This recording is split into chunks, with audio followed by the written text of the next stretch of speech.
Next जो topic है उसको हम बोलते हैं फ्यूल सेल। क्या बोलेंगे? फ्यूल सेल, या तो हम इसको बोलेंगे हाइड्रोजन फ्यूल सेल। ठीक है। रही बात सेल की, तो ये मैंने आपको पहले ही बताया था, it is a device which convert one form of energy into another form of energy. ठीक है। हाइड्रोजन इज अ केमिकल, और इस हाइड्रोजन को एज अ फ्यूल करके यूज करने का काम जो डिवाइस करता है, उस डिवाइस को बोलेंगे हाइड्रोजन फ्यूल सेल। क्या बोला मैंने? Hydrogen is a chemical compound, और इस केमिकल मॉलिक्यूल को यूज करके उसको एज अ फ्यूल जैसे यूज करने का काम जो डिवाइस करता है, इसको बोलेंगे हाइड्रोजन फ्यूल सेल। ओके। अब ये देखेंगे हाइड्रोजन फ्यूल सेल होता कैसे। पहले उसका कंस्ट्रक्शन देखेंगे, फिर उसका वर्किंग देखेंगे। सबसे पहले इस हाइड्रोजन फ्यूल सेल में हम दो मेटालिक रॉड रखेंगे, जिनको हम इलेक्ट्रोड्स कहते हैं। क्या कहते हैं? इलेक्ट्रोड। एक इलेक्ट्रोड को मैं बोलता हूँ एनोड, और दूसरे को मैं बोलता हूँ कैथोड, और इन दोनों को हमने एक वायर के थ्रू अटैच किया।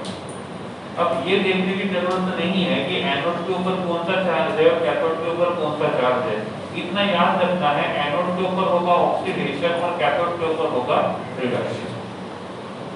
यहाँ से होगा इनलेट और यहाँ से होगा outlet. Inlet, outlet. Similar on this direction, this will be inlet and this will be outlet. सही है। अब इसने बोला है कि ये जो डिवाइस है वो हाइड्रोजन को एज अ फ्यूल करके यूज करेगा। इट मींस दैट एक एलिमेंट तो फिक्स है, एक मॉलिक्यूल तो फिक्स है, कौन सा? हाइड्रोजन। तो हम क्या करेंगे, यहाँ से हाइड्रोजन को ऐड करेंगे, मिक्स करेंगे। मोस्ट ऑफ द हाइड्रोजन यहाँ रिएक्शन करेगा, और जो बचा हुआ अनयूज्ड हाइड्रोजन रहेगा वो यहाँ से बाहर निकलेगा।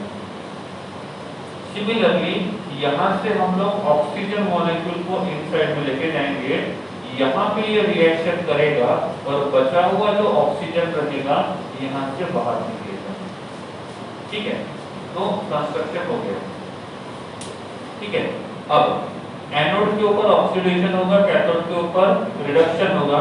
एनोड पे इलेक्ट्रॉन का लॉस होगा, कैथोड पे इलेक्ट्रॉन का गेन होगा। सही है। और ये इलेक्ट्रॉन यहाँ से इधर ट्रेवल करेंगे, और जब इलेक्ट्रॉन ट्रेवल करते हैं तो उसके अपोजिट डायरेक्शन में करंट जो होगा वो फ्लो होगा, और करंट फ्लो होगा मतलब हमको एनर्जी मिल जाएगी। ठीक है। अब रियल में देखते हैं कि होता क्या है। सबसे पहले हम लोग देखेंगे एनोड पे कौन सा रिएक्शन होगा। कौन सा होगा? ऑक्सीडेशन। अब हाइड्रोजन जो रहेगा मतलब H2, इसका ऑक्सीडेशन करेंगे तो क्या बनेगा? H+। क्या बनेगा? H+। साथ में क्या करेगा? It loses electron. हो गया। अब पहले से ही मैं इसके 2 मोल्स लेता हूँ, बाद में गड़बड़ ना हो जाए इसलिए। तो ये कितने H+ रिलीज करेगा? अब एक H+ एक इलेक्ट्रॉन को रिलीज करेगा तो 4 H+, 4 इलेक्ट्रॉन को रिलीज करेगा। तो ये 4 इलेक्ट्रॉन किसके पास है? ये एनोड क्या करेगा, इन 4 इलेक्ट्रॉन को कहां पे भेजेगा? कैथोड के पास। ठीक है। अब लिखेंगे कैथोड वाला रिएक्शन। क्या लिखेंगे? कैथोड वाला रिएक्शन। कैथोड पे क्या होगा? रिडक्शन। कौन आ रहा है? Oxygen, that is O2, and this O2 is converted into O-2। कितना ऑक्सीजन?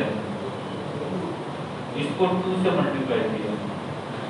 इस ऑक्सीजन का ऑक्सीडेशन नंबर कितना है? 0। 1 का 0 तो 2 का कितना है? 0। इस ऑक्सीजन का ऑक्सीडेशन नंबर कितना है? -2। 1 का -2 तो 2 का कितना रहेगा? -4। अब 0 से -4 पे गए, oxidation number increases, oxidation number decreases. And oxidation number decrease होगा, इसका मतलब इलेक्ट्रॉन लूज करेगा, गेन करेगा। कितना चेंज कितना हो रहा है? 4 का, तो ये 4 इलेक्ट्रॉन गेन करेगा और 4 इलेक्ट्रॉन लूज करेगा। तो यहाँ पे लिखेंगे गेन ऑफ 4 इलेक्ट्रॉन। मैंने बोला था जितने इलेक्ट्रॉन लूज होते हैं उतने ही इलेक्ट्रॉन्स गेन होने चाहिए। लूज कितने किए? 4, गेन कितने किए? हो गया बैलेंस। एनोड के ऊपर क्या मिला? कितने? कैथोड पे क्या मिला? इन दोनों का रिएक्शन होगा तो क्या बनेगा? क्या बनेगा? H2O। तो रिएक्शन क्या होगा? 2 moles of H2 plus 1 mole of O2 give 2 moles of H2O। साथ में ये क्या करेगा? एनर्जी को रिलीज करेगा। ठीक है, तो इस प्रकार से हाइड्रोजन ऑक्सीजन दोनों को यूज करेंगे, वहां से वाटर भी मिलेगा, वहां से एनर्जी भी मिलेगा, और इस प्रकार से केमिकल एनर्जी को इलेक्ट्रिकल एनर्जी में कन्वर्ट करने का ये काम करता है। इसको बोलेंगे हाइड्रोजन फ्यूल सेल। क्या बोलेंगे? Hydrogen fuel cell. हो गया। तो इस प्रकार से हाइड्रोजन फ्यूल सेल को यूज करते हैं। नॉर्मली जो स्पेसशिप्स होते हैं वहां पे इसको यूज करते हैं। ठीक है, यूज करने का फायदा ऐसा है, इन दोनों का रिएक्शन होगा, काम करने के लिए एनर्जी भी मिलेगी और पीने के लिए पानी भी मिलेगा। और दूसरी बात, ये जो सेल है ये किसी प्रकार का कोई पोल्यूशन नहीं करता है, और जब ये पोल्यूशन नहीं करेगा इसका मतलब ये वाला सेल जो रहेगा वो हम इजीली यूज कर सकते हैं। दूसरी बात, जो रॉकेट्स होते हैं जब इनको लॉन्च करते हैं तो लॉन्च करने के टाइम पे वो रॉकेट ऐसा बनाना पसंद करेंगे जिसका वेट ज्यादा हो, या वो वेट कम से कम रखने की कोशिश करेंगे। अब उस रॉकेट को जब लॉन्च करना है तो उसको अगेंस्ट द ग्रेविटी जाना है, तो उसके लिए उसको थ्रस्ट देना होगा। थ्रस्ट देने के लिए वहां पे उसको बहुत सारा फ्यूल लगेगा। तो जब उसमें फ्यूल रखना है तो हमको ऐसा फ्यूल यूज करना होगा जो कम जगह में ज्यादा है, तो जिसको ज्यादा जगह लगेगी वो अच्छा रहेगा, कम जगह में ज्यादा। अब नॉर्मल जो फ्यूल्स आते हैं वो लिक्विड स्टेट में आते हैं और लिक्विड को कंप्रेस नहीं कर सकते हैं, लेकिन हमने देखा था इन दोनों का रिएक्शन करके ये एनर्जी को रिलीज करता है, मतलब पावर सप्लाई कर सकता है। दूसरी बात, हाइड्रोजन जो है ये भी गैसीय स्टेट में है, ऑक्सीजन जो है ये भी गैसीय स्टेट में है। जब दोनों गैसीय स्टेट में तो दोनों को हम कंप्रेस कर सकते हैं, मतलब कंप्रेस करेंगे तो कम जगह में ज्यादा क्वांटिटी आएगा, और इसीलिए मोस्ट ऑफ द टाइम इस रॉकेट को लॉन्च करने के टाइम पे इस हाइड्रोजन को और ऑक्सीजन को एज अ फ्यूल करके यूज करते हैं। ठीक है, और जब इसको कंप्रेस करेंगे तो ये गैस जो रहेगा वो कौन सी स्टेट में आएगा?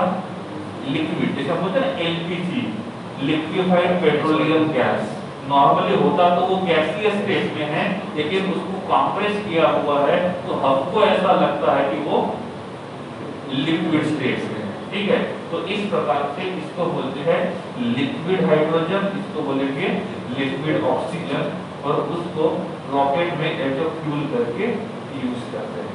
उसके बाद जो वेल्डिंग होता है, जो वेल्डिंग करने के लिए भी हाइड्रोजन को यूज करते हैं, लेकिन यहाँ पे जो हाइड्रोजन यूज करते हैं ये होता है एटॉमिक हाइड्रोजन, और दूसरा जो रहेगा वो रहेगा एटॉमिक ऑक्सीजन। कल मैंने आपको बताया था मॉलिक्यूलर हाइड्रोजन की कंपेयर में एटॉमिक हाइड्रोजन का रिएक्टिविटी ज्यादा होता है। अब क्या होगा, यहाँ पे एक सिलेंडर है, इस सिलेंडर में O2 है, यहाँ पे जो है ये दूसरा जो रहेगा ये रहेगा H2। यहाँ पे एक ऐसा टॉर्च होता है जो यहाँ पे फ्लेम को प्रोड्यूस करेगा।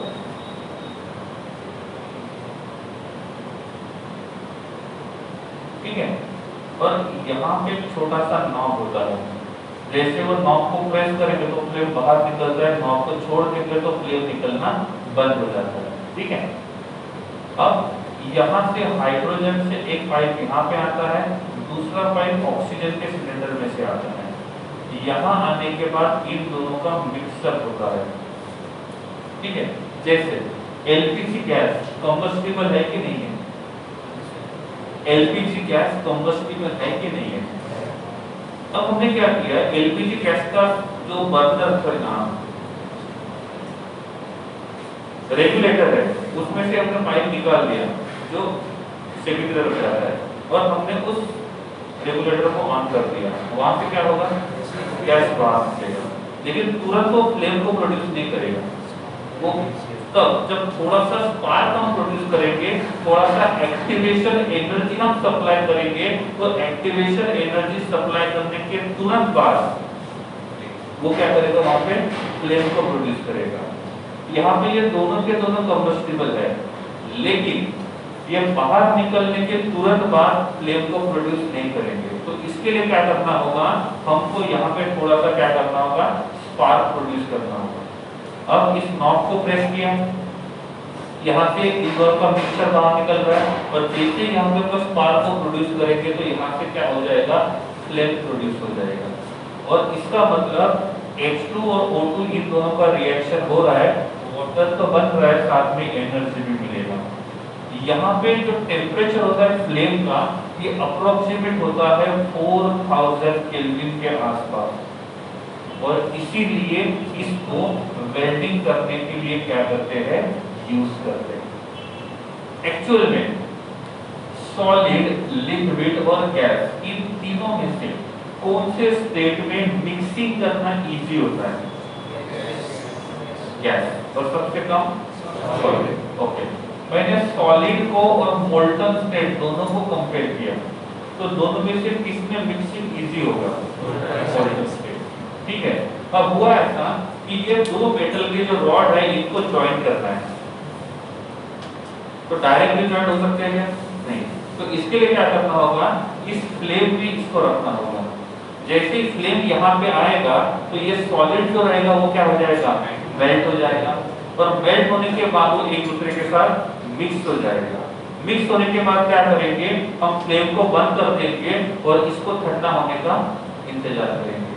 टेम्परेचर बढ़ाने से सॉलिड मेल्ट हो जाएगा, टेम्परेचर कम होने से ये फिर से कौन से स्टेट में आएगा, सॉलिड स्टेट में आएगा। तो इस प्रकार से हमने दो मेटल के रॉड को ज्वाइन करने के लिए जो वेल्डिंग का प्रोसेस किया है, इसके लिए हमने हाइड्रोजन और ऑक्सीजन इन दोनों को यूज किया है। और यहाँ पे फ्लेम का टेम्परेचर जो रहेगा वो कितना रहेगा, 4000 केल्विन तक रहता है, और इसलिए मोस्ट ऑफ द मेटल को ज्वाइन करने के लिए हम इन दोनों को क्या करते हैं, यूज करते हैं। तो इस प्रकार से हम हाइड्रोजन को अलग अलग जगह पे यूज कर सकते हैं। पहला हाइड्रोजन फ्यूल से, दूसरा रॉकेट में एज अ फ्यूल करके, और तीसरा वेल्डिंग। एक बार देख लो,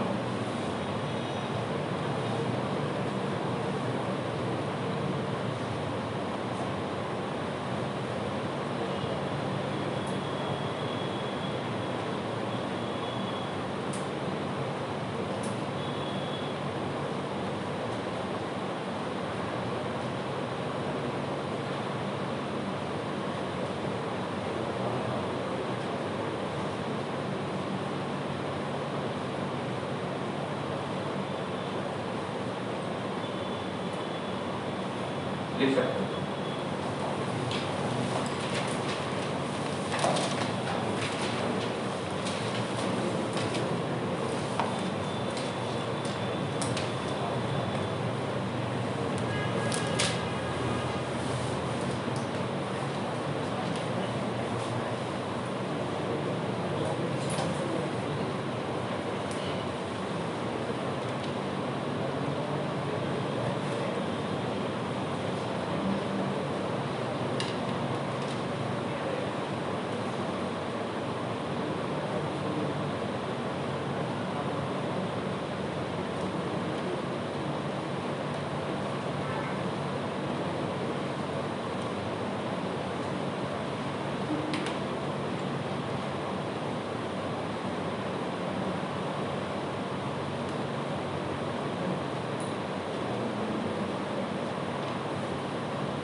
डन।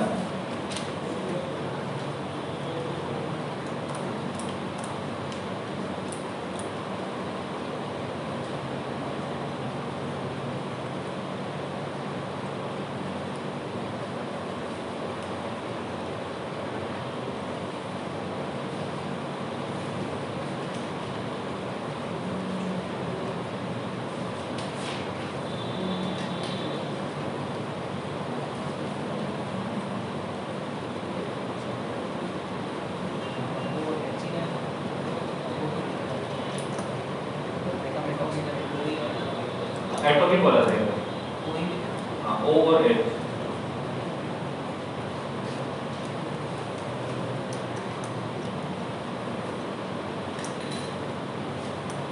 इसको ऑक्सी हाइड्रोजन सिलेंडर बोलते हैं, तो ऑक्सी हाइड्रोजन वेल्डिंग।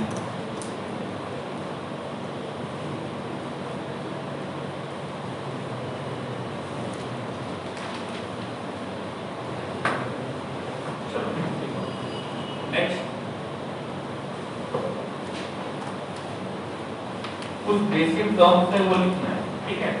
वो टर्म्स और उसका मतलब। पहले number 1 volatile substance.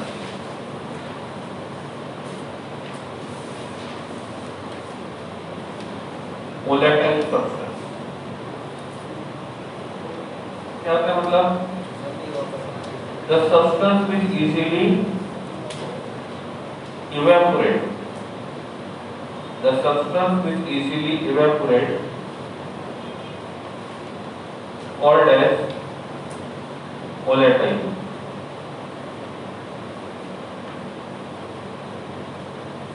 called as volatile। दूसरा क्या होगा? नॉन वोलेटाइल, ठीक है।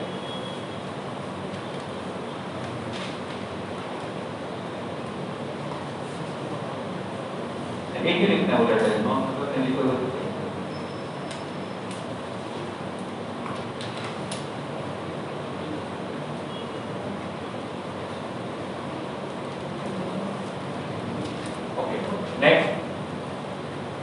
crystalline solid।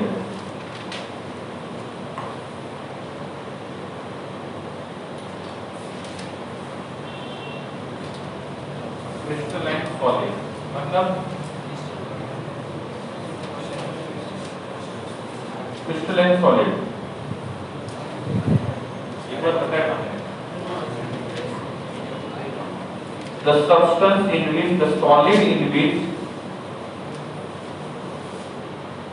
solid in which the solid in which arrangement of particles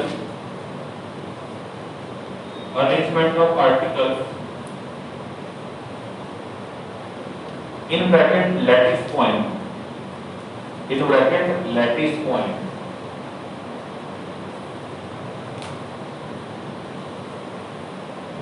bracket close, arrangement of particles will be regular, तो जिसमें पार्टिकल्स का अरेंजमेंट रेगुलर होता है उसको बोलेंगे क्रिस्टलाइन।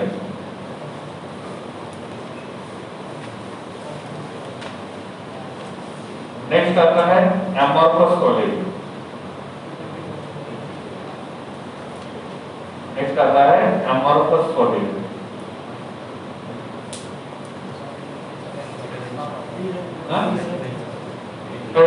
अरेंजमेंट रेगुलर, इसमें क्या रहेगा?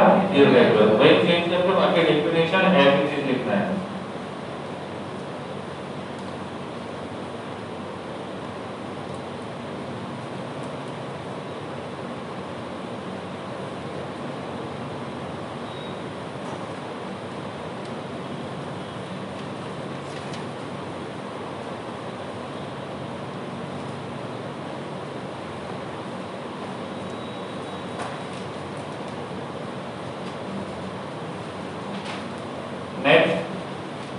Substitutional solid and interstitial solid।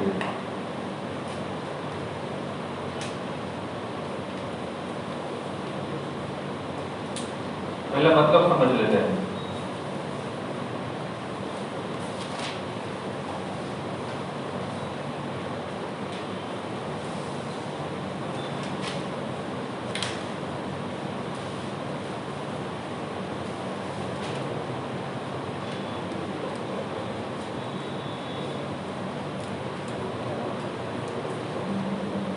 ठीक है, इधर है ना, यहाँ पे ये सॉलिड के पार्टिकल्स है, टोटल कितने पार्टिकल्स हैं? 16।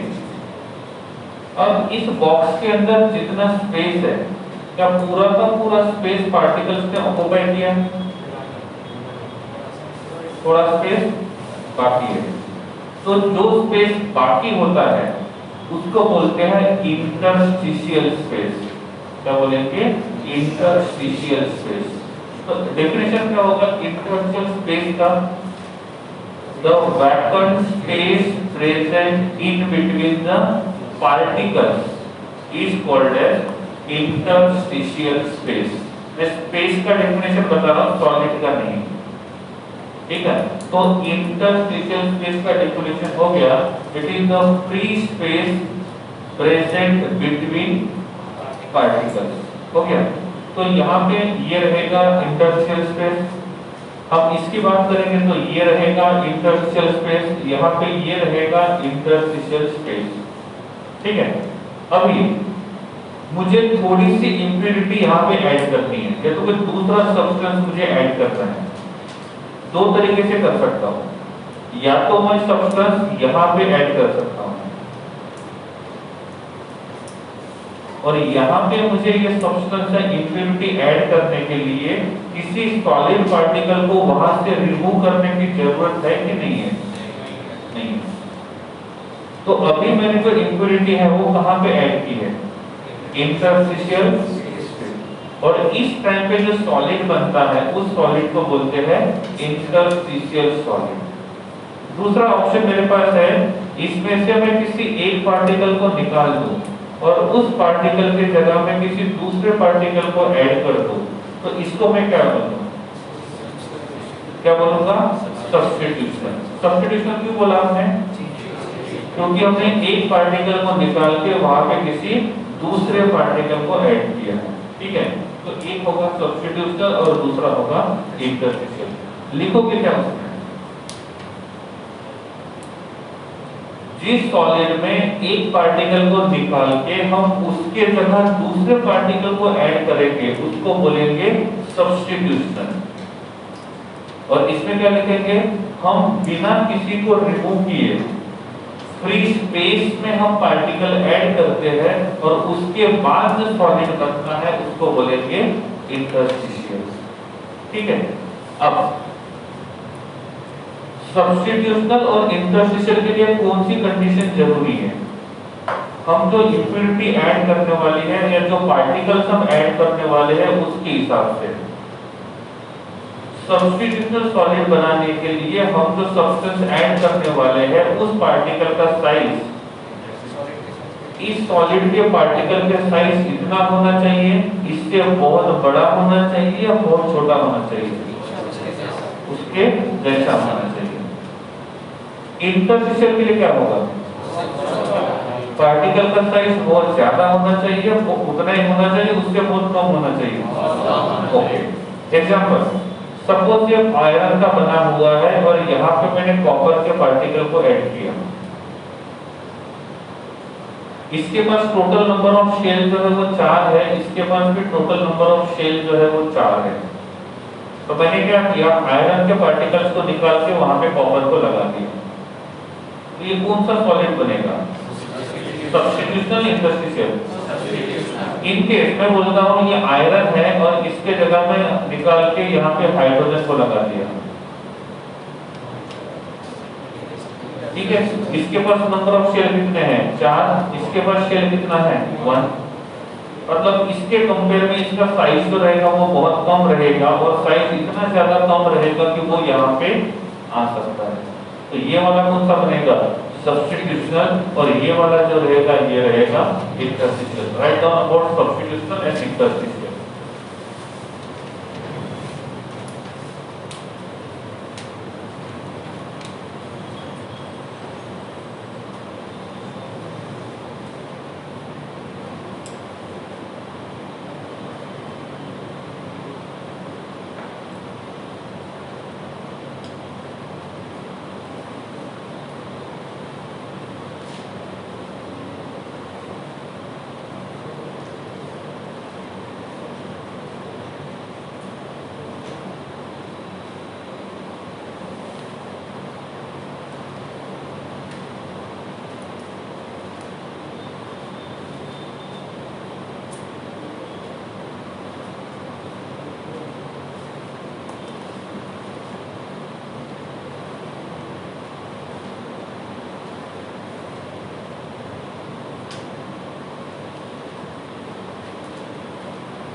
ठीक है।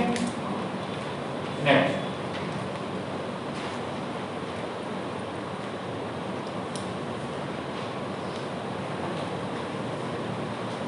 stoichiometric substance, a stoichiometric solid, stoichiometric solid।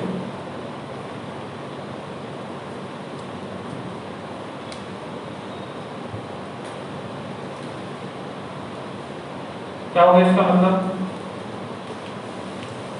चलो, स्टोइकोमेट्रिक और नॉन स्टोइकोमेट्रिक में क्या डिफरेंस है?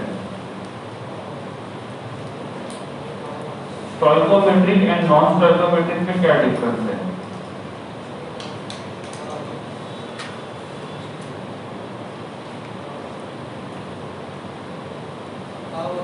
पावर में डिफरेंस है। स्टोइकोमेट्रिक एंड नॉन स्टोइकोमेट्रिक, इसका बेसिकली मतलब क्या होता है?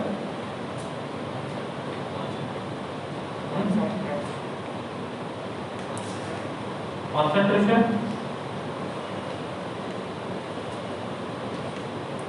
स्टोइकोमेट्रिक और नॉन स्टोइकोमेट्रिक दोनों का मतलब क्या होता है? वर्ड सुने पहले कभी? द फर्स्ट टाइम लिखो। The substance in which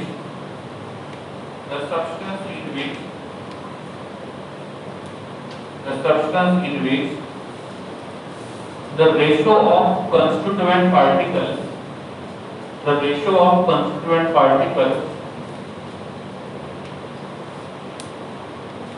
will be fixed.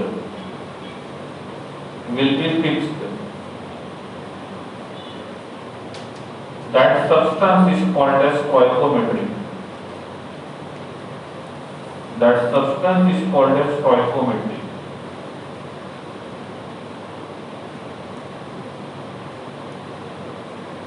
That substance is called as stoichiometry. तो दूसरा क्या होगा? Non stoichiometry. एग्जाम्पल के लिए मुझे मैग्नीशियम का हाइड्राइड बनाना है। क्या करना है? मैग्नीशियम का हाइड्राइड। तो इनमें मैग्नीशियम का हाइड्रोजन का रेशियो क्या होगा? मैग्नीशियम का हाइड्राइड बनाना है तो मैग्नीशियम का हाइड्राइड बनाने के टाइम पे मैग्नीशियम का और हाइड्रोजन का रेशियो क्या होना चाहिए? 1:2। हमेशा इतना ही रहेगा, हमेशा इतना ही रहेगा। तो इसको हम लोग स्टोइकोमेट्रिक मॉलिक्यूल बोले या नॉन स्टोइकोमेट्रिक? ओके। और एक ऑक्सीजन के साथ हमेशा कितने हाइड्रोजन होते हैं? 2। तो रेशियो हुआ 2:1। रेशियो क्या हुआ? ऑलवेज ऐसे रहेगा। तो इसका मतलब इस मॉलिक्यूल को हम लोग क्या बोलेंगे? Stoichiometric, non stoichiometric. लेकिन जो डी ब्लॉक के एलिमेंट्स आते हैं उनमें, जैसे एग्जांपल के लिए मैं यहाँ पे लिखता हूँ जिंक या तो टिटेनियम, ये कभी है TiH, रेशियो क्या है? 1:1। कभी लिखा जाता है TiH 1.2।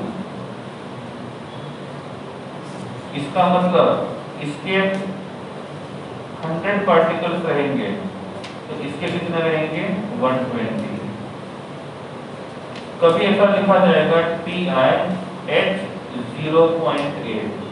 इसका मतलब इसके 100 पार्टिकल्स रहेंगे तो इसके कितने रहेंगे? 80। तो इन तीनों को हम लोग कंपेयर करते हैं तो तीनों में जो रेशियो है वो फिक्स्ड है कि चेंज हो रहा है?